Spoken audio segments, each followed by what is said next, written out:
Alrighty, welcome everyone to the July edition of the Passive House Alberta Coffee Talks. My name is Frank Crawford. I am the Education Committee Lead with Passive House Alberta. Today we have Peter Darlington and Celia Meunier. They are with Solar Homes Inc. And Solar Homes is one of the companies leading the charge for deep energy retrofits of single family homes. So without further ado, Peter and Celia, please take it away. Thank you, Frank, for that introduction. Good afternoon, and thank you for allowing us to share our experiences here. My name is Peter Darlington, and it's a pleasure to be speaking on how we decarbonize existing Alberta homes. I will be speaking about how we currently renovate homes to the CHBA net zero standard, and Celia will speak to what it would take to get these renovations up to EnerPhit levels.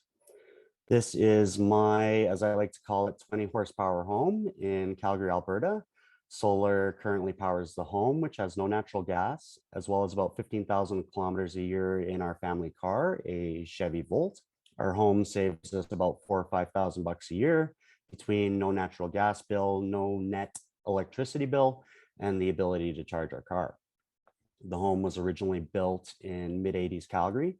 The renovation involved a complete building envelope retrofit with 4-inch exterior insulated finish system, new Lux windows and doors, a new garage to house the solar PV, and new mechanical systems. It was completed in 2015 with the second stack of solar PV on the home's main roof installed in spring 2019. Because to the best of my knowledge, at the time, a net zero renovation had never been done in Canada, we decided it would be important to run the property for a couple of years post-completion before trying to market to other homeowners. This would give us peace of mind that the energy models and the mechanical systems would all operate as advertised. I'm very passionate about the urgent need to reduce emissions. I feel there's nothing more important that I can do for my children's future, and I take great pride in the services we offer our customers. Solar Homes is currently responsible for renovations, avoiding hundreds of tons of emissions. This is what my home looked like in the fall of 2014. I was in the planning stages of the major renovation. I happened across a website called heatspring.com, which taught an online course titled Net Zero Energy Buildings, which is still offered today. I realized that with just a couple tweaks to the existing plan, I could design my home to generate all my own energy for the rest of my life. This was an aha moment.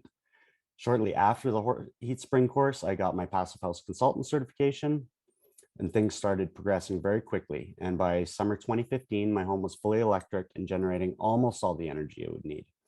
This photo was taken in the fall of 2014, and the arrow points to my high-tech solar tracking system, which consisted of 2 ropes run approximately where the peak of the garage would be, so I could monitor the sun's progression during the day. Shortly after my reno, I became involved with the Canadian Home Builders Association Net Zero Council. I remember the first time I presented to a group of builders who represented thousands of new homes annually. I was definitely nervous, but I got through the presentation. I like to think that presentation helped nudge along what would, after years of being part of an incredible team, eventually turn into the CHBA's Net Zero Renovation Labeling Program. I'm honored to say my home would go on to be the first home labeled under that program. Now we renovate other people's homes towards the CHBA Net Zero Renovation Program. There are several different ways that we approach net zero renovations. The first is from an exterior approach. The photo on the left is using rock salt as the installation plane with mechanically fastened strapping to support the exterior facade, which in this case is reclaimed wood siding. And on the right, you can see a wood fiber assembly, which will also use mechanically fastened strapping to support the facade. We are actively seeking a customer who's interested in using wood fiber as their insulation layer, but haven't found one yet. The reason for that is despite Canada's abundant wood resources, wood fiber has to be imported from Europe. There is definitely an opportunity to harvest carbon and store it on buildings with these retrofits. One of the biggest pluses to the exterior insulation approach is that the structure itself is kept warm with a continuous layer of insulation, meaning the structure is not subject to the harsh freeze-thaw cycles which are typical in Calgary. It also means there's dramatically less thermal bridging, and less penetrations to air seal compared to the standard interior poly approach. One of the challenges can be side yard setbacks, which can require fire rating, but this is typically not a challenge in older building stocks, which have larger setbacks. When it is a challenge, there are fire rated assemblies available, but those do increase cost. The second approach is from the inside of the building. This can be useful when a full gut is being done on a home. Here's a couple of different ways to approach interior retrofits. The first on the left, using a modified Larson truss assembly, which will be filled with blown-in cellulose. And then the photo on the right is an 8-inch engineered EPS assembly with embedded steel studs. They basically go together like Lego blocks. The project on the right was for a legal secondary basement suite. And you can see the foam has been notched for drainage both on the bottom as well as to accommodate the hydronic floor on top. This secondary suite has radiant flooring heated with a Sandin heat pump.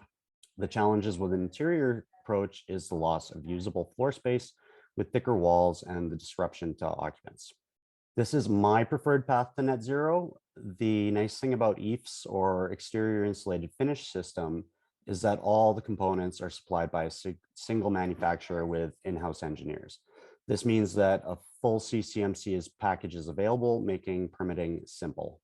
With other wall assemblies, no such CCMC is available, as the siding manufacturer doesn't sell the insulating package or the mechanical fastening systems, and therefore has restricted warranty, and they are not able to provide specs on the entire assembly. The other beautiful thing about EIFS is that it can be installed anywhere from 1.5-inch thickness for a performing R6 to 12-inch thickness for a performing R48. In my experience, not only does this assembly have the most manufacturer support, it is also the most cost-effective path to high-performance wall assemblies. This home was the fourth home labeled under the CHBA renovation program. It started as a typical inner city home with good but not great solar access. It also has a detached garage, which we did use for solar PV. For those looking for financial return, converting your whole life, including vehicle and on-site generation, is, in my Alberta experience, the most financially beneficial path. This home got a 6-inch EIFS exterior for R24, a complete window package, an electrical service upgrade from 100 to 200 amps, and heat pumps for both forced air heating and domestic hot water. It was topped off with a 12.7 kilowatt PV array. This is the last photo of this home with natural gas hooked up to it. Here you can see the condition of the home pre-renovation. On the right, the old stucco and building paper was removed down to the sheathing. The sheathing is then basically painted with a permeable air barrier, which also acts as a waterproof membrane. This barrier is how we achieve the vast majority of our air leakage savings. It is continuous from concrete to roof truss. A bituminous membrane is applied to the transition from window to wall sheathing, and a liquid applied barrier is applied from concrete to lumber transition. With all facades, flashings are installed above and below all penetrations, as well as along the perimeter, to ensure if any moisture gets behind the facade, it has a path to drain away from the building.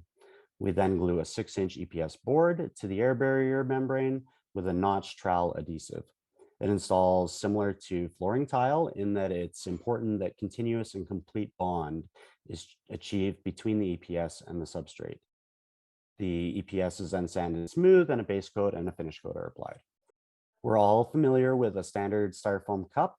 The coffee can be burning hot, but we don't feel anything. That is with 1/8 of an inch of styrofoam. We typically install 6 inches EPS on net zero renovations. This home did have a couple challenges to overcome. The first challenges was an old wood burning fireplace, which would disqualify it from CHBA labeling, as the program does not allow open combustion in these very airtight homes. It was removed.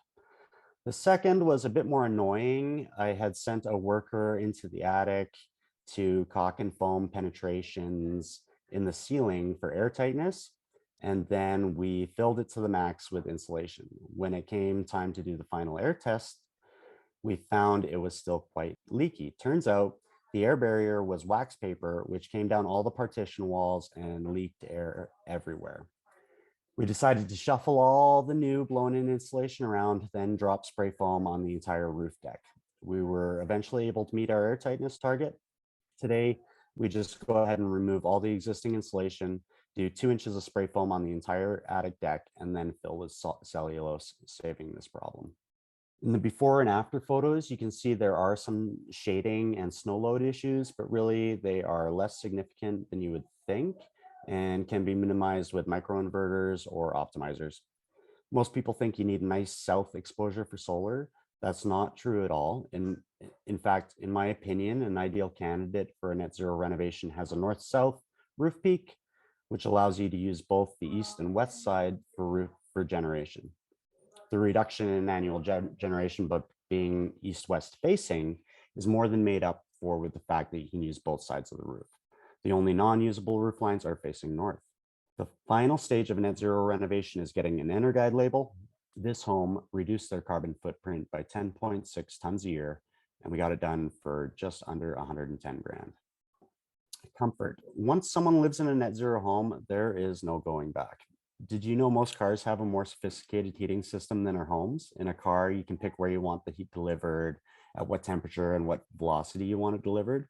A standard combustion furnace is only capable of delivering very hot air very quickly. It would be like setting your car heater to max heat and velocity, then every 10 minutes turning it on and off and trying to get a comfortable temperature in the car. Of course, you would never be comfortable. A net zero home has heating systems that are capable of generating low heat, which means they run almost continuously yet efficiently at a very steady pace, slowly moving warm, fresh air throughout the home. This, combined with a heavily insulated exterior envelope, means that the actual building materials, the lumber, the flooring, are all kept warm all the time. This has a drastic effect on personal thermal comfort. But thermal comfort is not the only thing that helps us sleep well at night. Financial comfort is assured when you are able to generate all your own energy on your own property. Who cares what happens with carbon tax? Also, for a growing number of people, knowing that their home is not responsible for climate changing emissions offers significant emotional comfort. For my business, this has been a key driver. These are before and afters of another project, very similar process. This homeowner added their solar PV after the most recent EnerGuide report on the bottom left. So the solar PV is not reflected on that EnerGuide. They have also added an electric car to their emissions reduction strategy. Another home we worked on recently, this home has an attached garage, which was treated like an outdoor space, meaning the walls that separated the home from the garage were all fully insulated and air tightness methods were employed. This home reduced their EnerGuide rating by 94 gigajoules with window replacement, 6-inch eaves, and a heat pump supplying domestic hot water. We did install their forced air heat pump heating system this spring, which will further reduce their consumption. Many of our customers phase their renovations over a number of years. The first phase is almost always the building envelope so that the heating and generation systems can be sized to the new heat demand when they are replaced. Again, this is my home. The detached double garage was purpose-built to house 40 solar panels, which would generate almost enough energy to run the home. An additional array has been installed on the home's east-facing roof line for a family car, and an additional array will be installed on the west roof line for my Cybertruck, hopefully next year. The renovation done on my home represents an annual reduction of greenhouse gases of 17 tons so far. Most of the components are covered under 25-year warranty, with the heating systems under 5 and 10-year warranties, depending on the component. For fun, let's run a hypothetical situation where all the stars align and we're able to do community scale renovation. What implications would that have for my home, the city of Calgary? If we use this slide kindly provided by the city of Calgary and take all the emissions associated with residential usage and half of the gasoline emissions citywide, you end up with 39% of the city's total emissions. Being that the city's total emissions are 18.2 megatons CO2 equivalent, if you were able to do net positive renovations on all the city's residents, you would reduce emissions by 6.9 million tons CO2 equivalent annually. This would be the equivalent of planting roughly 325 million trees. Of course, when you get to this scale, there are challenges with grid infrastructure and renewable energy storage, but there are solutions being developed every day. And until we get the renewable deployment on the grid, the grid itself has no incentive to deploy these solutions. Things like technology advancements, energy storage using gravity, such as pumped hydro, and vehicle to grid technology, which I'm the most excited about, will all be well developed in the coming decade. But perhaps the greatest opportunity lies in MURBs, where you have less building envelope footage per tenant, things like affordable housing, where in many cases building envelope replacement or maintenance is required anyways, or remote communities which are dependent on diesel for energy generation, and municipalities that have interest in emissions reductions. If we're able to go home to home, have one crew doing demo, one crew doing air barrier, one crew doing building envelope, followed by mechanical trades, I believe you could dramatically reduce total costs. Commercial space offers another great opportunity as a abundant roof space and relatively simple building shape. We absolutely love our home. I want to be crystal clear on something here. We do not run around switching off lights. We don't worry about using our dryer, and we keep our home at 21 degrees all year round. Not concerned about the amount of energy our air conditioning uses. One of the goals for me was to prove that emissions reductions could be achieved without lifestyle compromise. And in fact, the opposite is true. The HRV, or lungs of the home, do an incredible job of bringing in fresh air year round. So we rarely open our windows, except when we want to hear our kids playing in the backyard. This may seem counterintuitive, but the air is always fresh in our home. We never smell smoke. There are no bugs, and we don't have dust. At the end of the day, it comes down to a personal choice. Would you rather spend the rest of your life paying $300 or $400 a month to energy companies to generate your energy offsite using fossil fuels, or would you rather use that $300 or $400 a month paying down assets on your property, which generate your own clean energy? At least if you own it, there's a final payment date. There are many aspects of a net zero home, but honestly, for me, the knowledge that I'm doing what I can to reduce emissions is absolutely invaluable.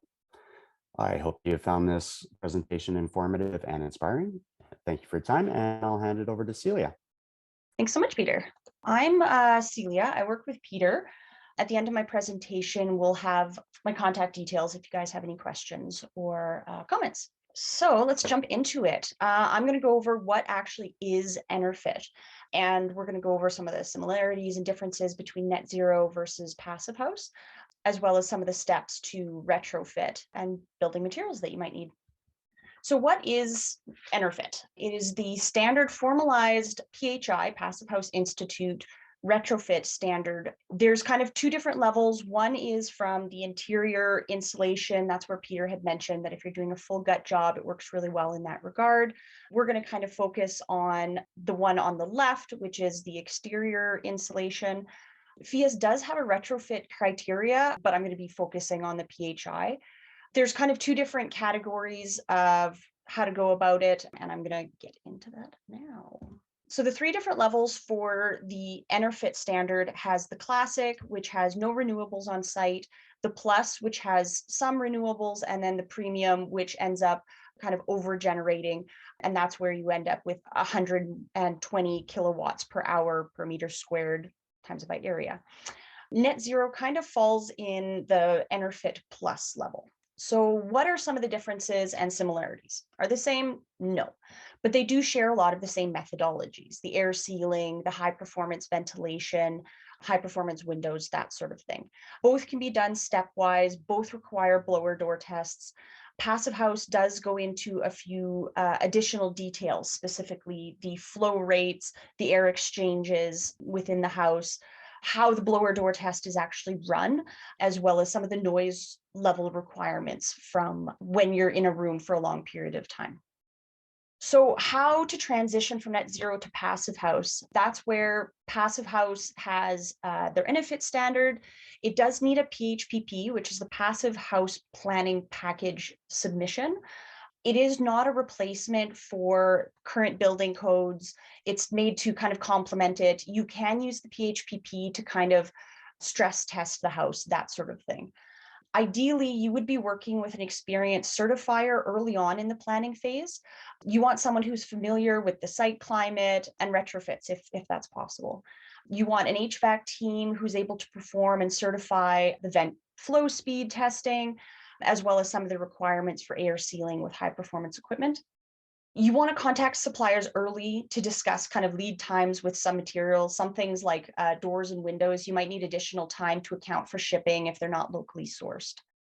So with EnerFit, you are able to get pre-certification, in particular, if you're going to be doing a stepwise project. They do understand that it's not necessarily feasible to do like a full whole home renovation, but it kind of gives you a goal that if things are put together and spec'd, the house and the building will be performing as planned.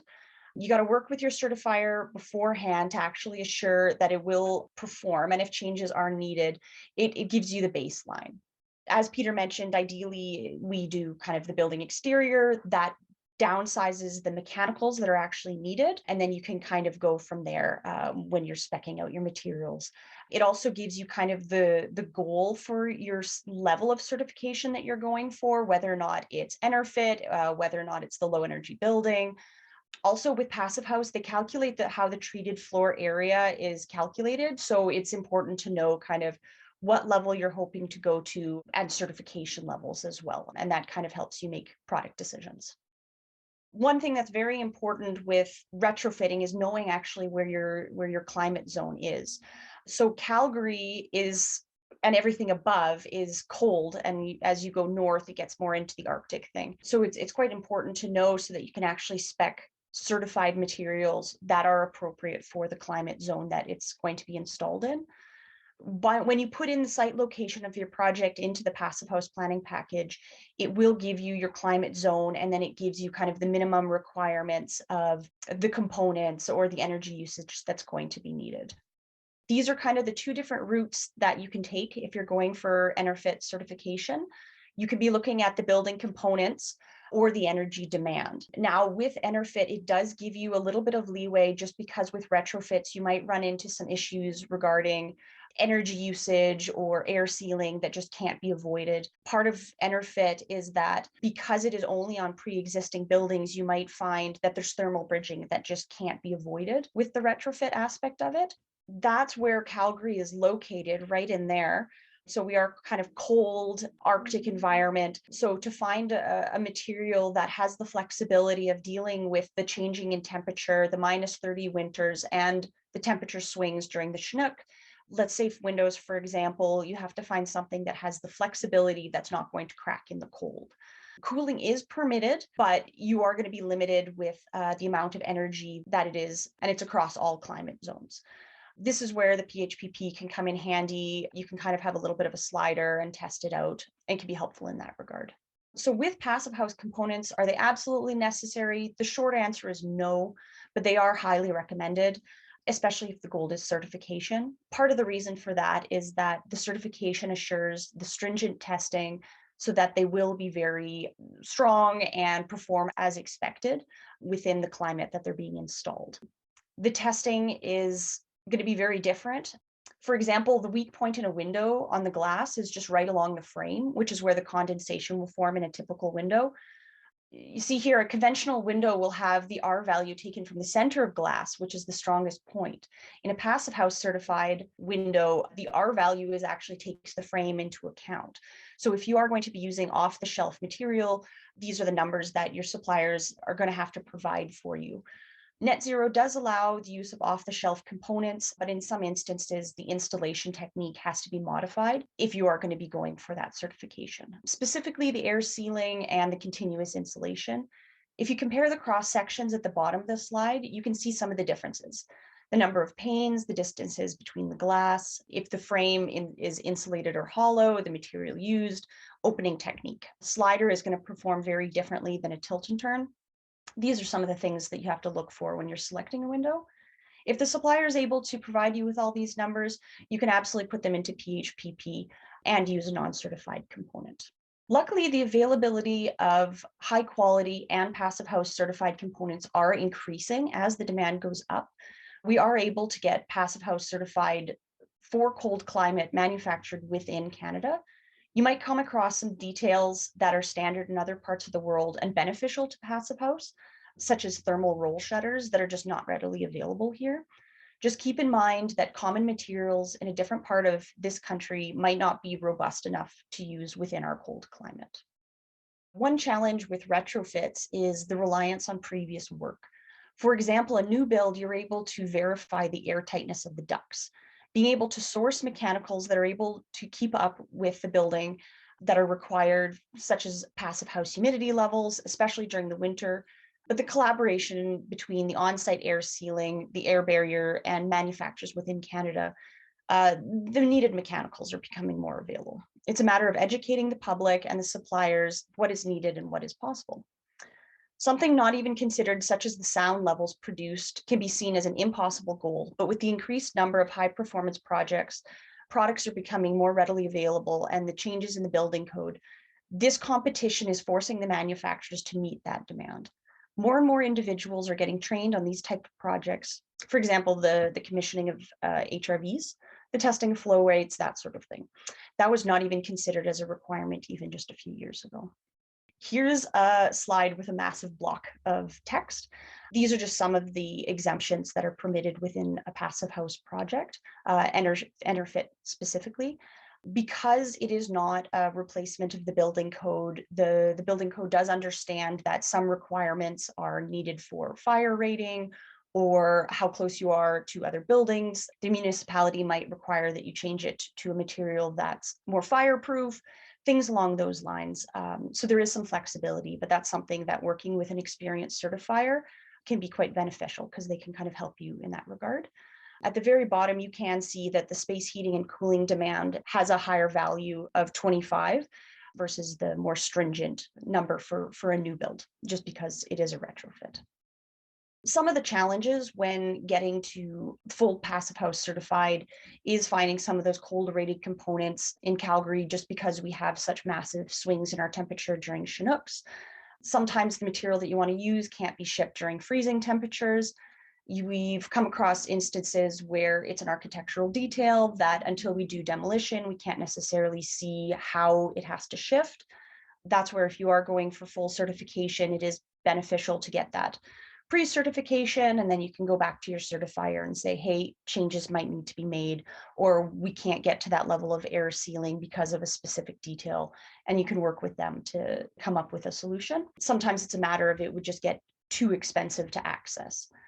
Luckily, the number of experienced consultants, designers, and certifiers are going up. Each of them do not necessarily have the experience with a renovation, especially one to passive house standard. But with the increase of the number of retrofits because of federal support and people with experience that are very in high demand, this does show that the public wants the benefits of it working and living in a high performance building, and that is bringing the price down and the availability for supplies. Ideally, a few additional eyes on the project can be beneficial. A pre-constructive meeting is always helpful because people can understand the general goal of what's going to be happening and some potential issues with it and like how to avoid them. And then also kind of a timeline of, we're going to be doing air sealing on this day. This day is going to be our blower door test. So things that might be commonplace in a conventional build can be avoided if you're really focusing on a high performance build. This is what we are currently doing. Peter went over a lot of this. This is a photo from a project that we're currently working on. On the left of the photo, you can see the original wall. The cladding was removed and we sealed the gaps in the sheathing. The yellow wall is the air barrier. You can see the subgrade insulation at the bottom. The door will be replaced, and then we'll be using butyl tape that's going to be fish scaled to properly air seal it in place and allow for water drainage if necessary.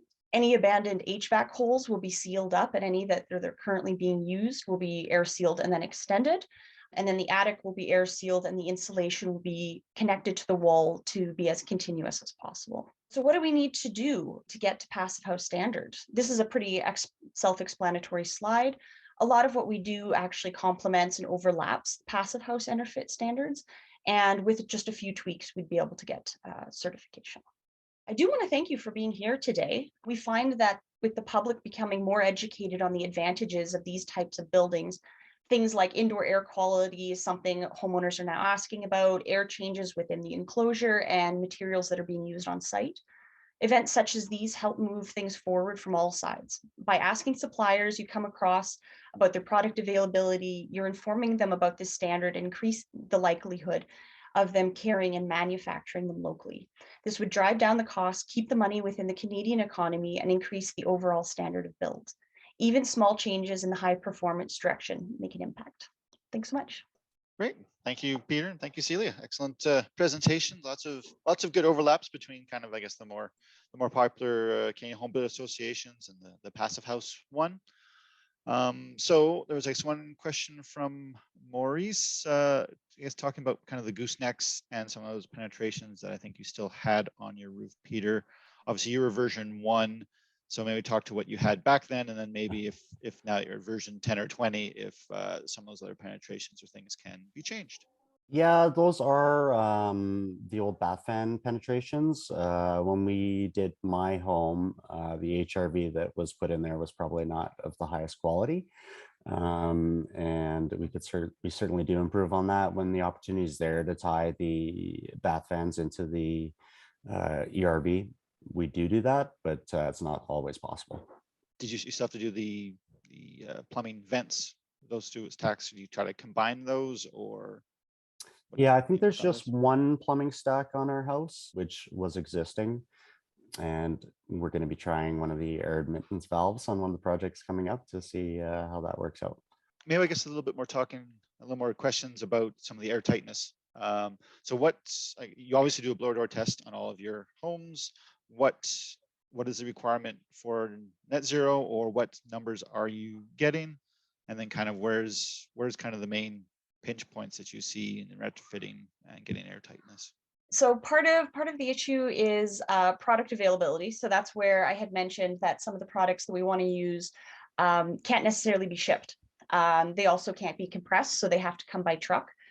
And that's where essentially we would have to buy our entire year's supply of whatever product we wanted to use and then keep it heated until we're able to use it. Yeah, that's definitely one thing. Everybody's kind of run into the issue with supply chain, but luckily we have some really good clients that are very patient with us.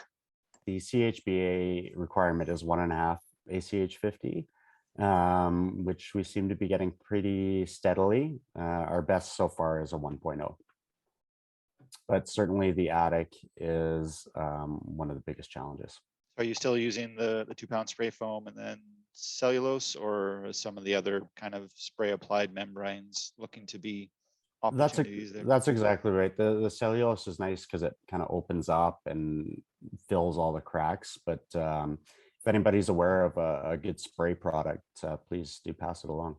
Yeah, there's a few coming out, but yeah, it's getting all the product data is sometimes difficult. Mm-hmm. It looks like you have been using both kind of the membranes and tapes for air sealing of walls, as well as your liquid applied.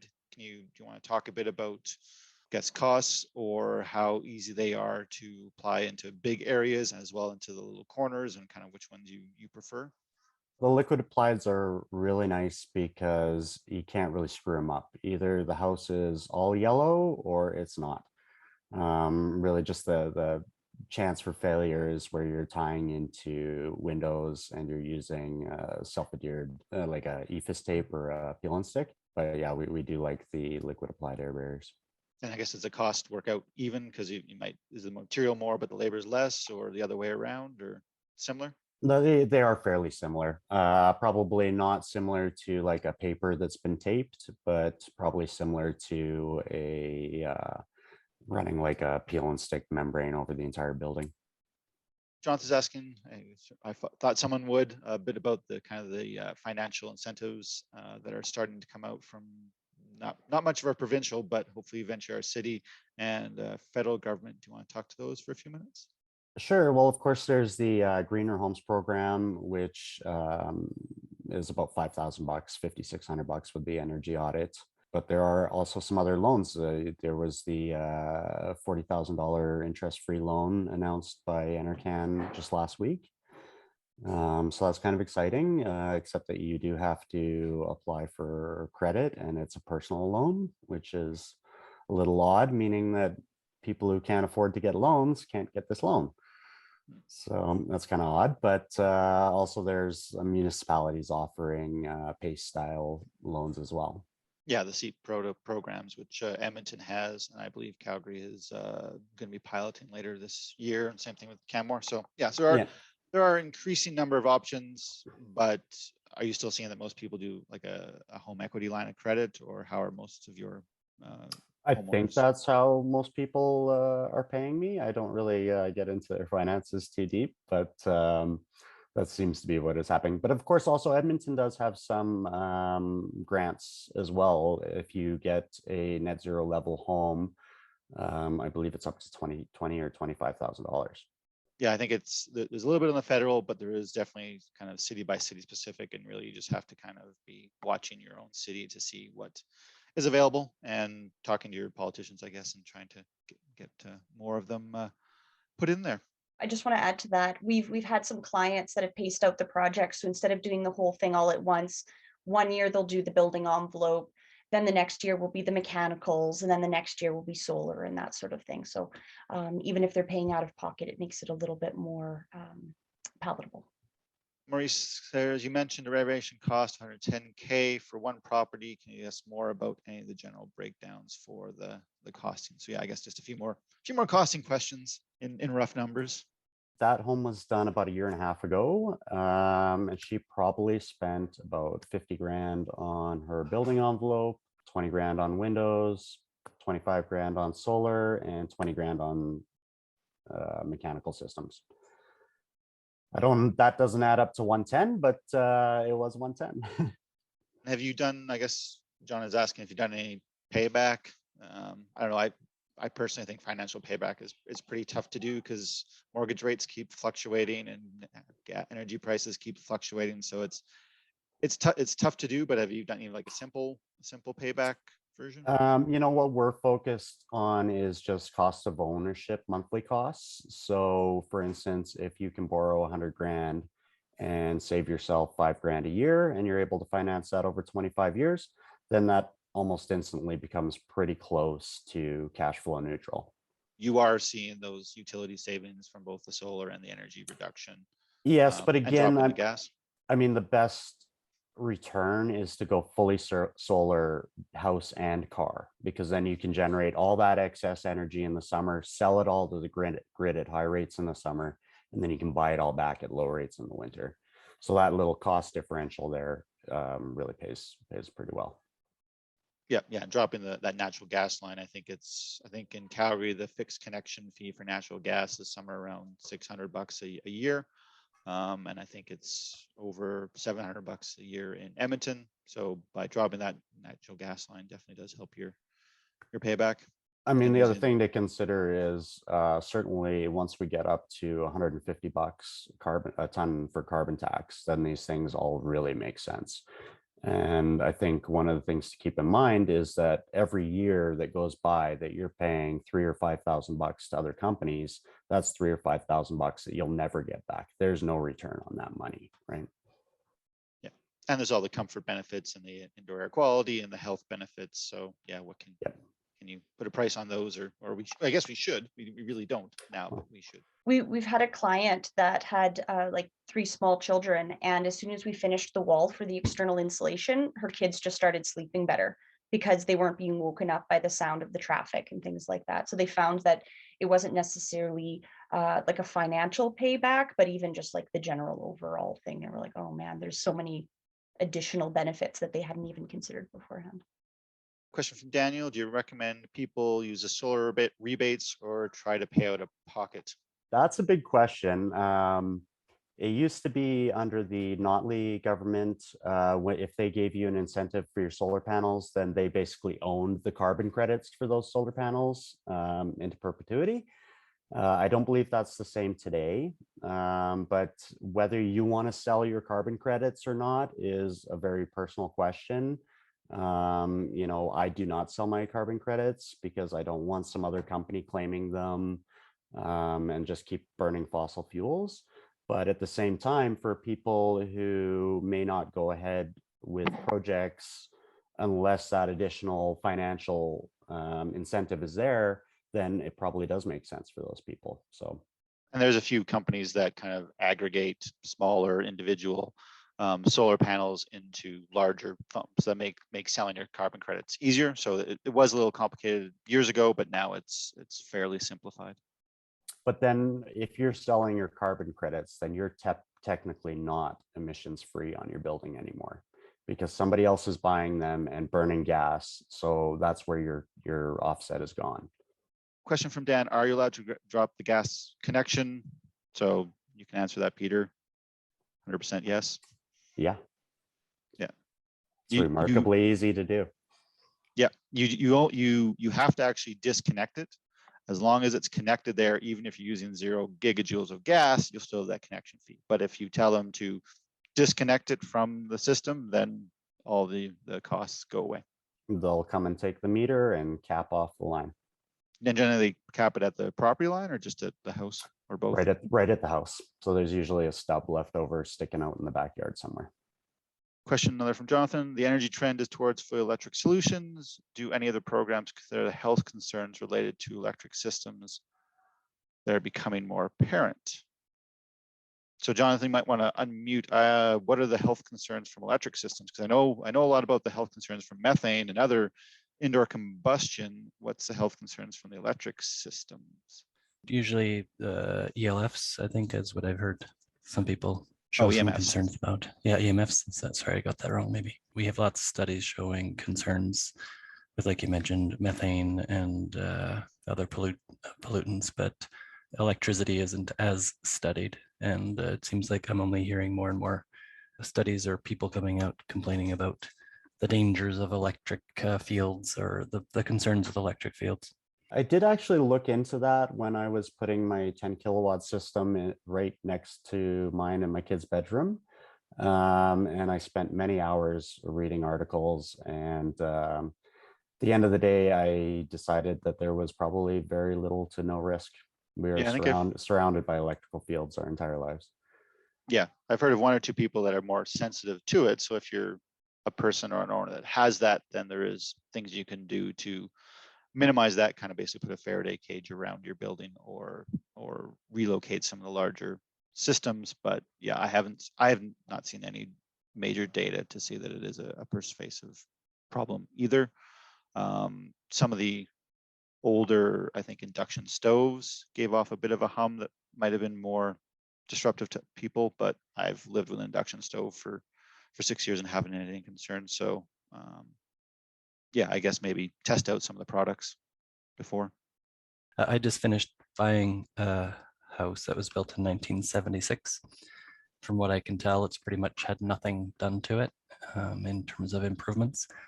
I am potentially concerned about the resale value. Like I'm probably your average consumer here who's not thinking about a house as being a permanent structure, probably more about someone who considers a house as an asset that can be bought and sold. And I'm just wondering if you could sell me on why I would spend an extra $100,000 on the renovation that I might need to do in terms of how I would look into resale. Because from what I could tell, I mean, it seems to, you could convince a buyer to spend, I'm going to assume, another $100,000 on the house for this, but then that might be a bit of a niche and start to limit your potential buyers. What would you say to someone in that kind of position, or say to me for that matter? One of the challenges with that is that once people get into these high performance homes, they don't sell them. So there's very little market history out there to look back on. And that is very much evolving. You would be limiting your resale market by doing that. But at the same time, I think that there will be much more adoption in the coming years. And I think that it's pretty obvious, at least to me, that if my house is generating $4,000 a year in income, then it has more value than my neighbor's house. I mean, maybe we'll come to a time when it'll be like acreages with oil leases on them. Everybody acknowledges the value to that because that's cash flow. So that kind of helped answer your question. Kim asked you if you could talk a little bit more about how, I guess, the process you guys use to seal your attics, whether or not you bring them within the actual envelope or keep them out the envelope, and kind of the products in the process. Yeah, for sure. So essentially what we end up doing is we don't make it conditioned space.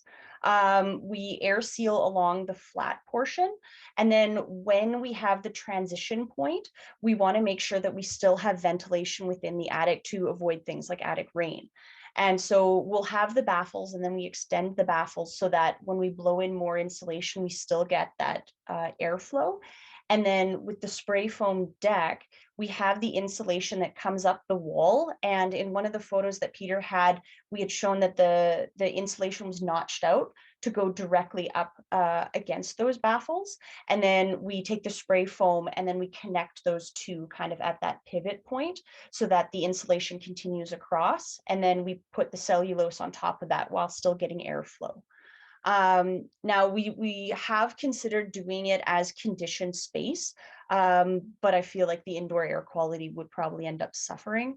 It's not impossible, but it's just something that we personally haven't done yet. We did price out one building to make it continuous conditioned space. The challenge lies that if that attic space is conditioned, where do you put the insulation? Now the insulation has to go on top of the roof sheathing, and that becomes quite a bit more expensive to accomplish. So that was kind of what led us away from that particular strategy. Yeah, and you also probably have a lot more trusses and wood beams going all around the place, depending on what your roof truss looks like. To be honest, nothing is really perfect right now. I think we're doing a pretty good job of it just with the way we're tying that wall into the deck insulation. But we're constantly evolving and we're getting better and better at it every time. I mean, some attics are super challenging. You have very narrow spaces to get in. You know, you've got roof hips that extend right out to the corners with extra framing in them, and you just can't access them.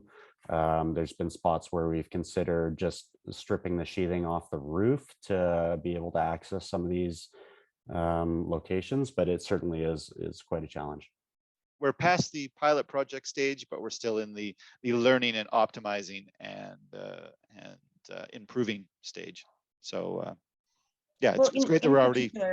In particular with retrofits, just because sometimes we don't know what we're going to be coming up against. So we might come into a project with one plan and then have to shift it because we've discovered that there's been an extension or things like that we can only find by really getting into the nitty gritty of it. So I guess, have you seen that like different houses built in this era always look the same, and different houses built in this area looks kind of different, or is every house completely different, or is there any kind of trends out there that you can say, like, if the house is built here, I know what I'm doing, or not?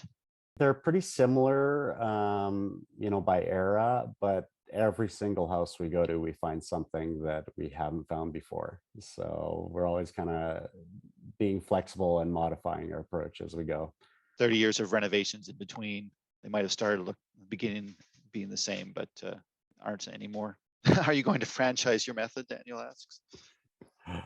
You know, we're just trying to lock down our method right now, but that's a good idea, Daniel. You want to help build that business strategy? Yeah, franchise it, or at least at some point you need to train your competition because you can't do all of them. Well, I've actually been doing a lot of TikToks, and I'm going to be putting all our details out on TikTok this year just because it's so simple. I just take a 30-second video when I'm on site, post it, and it's out there for the world if they want to find it. Excellent. Thank you guys both again for your time. Passive House Alberta will be taking July and August off. So our next coffee talk will be in September, and early September, we will give you some more details and dates on that. Thank you guys very much for your time. And yeah, look forward to the next one. Thank you, Frank and Passive House Alberta.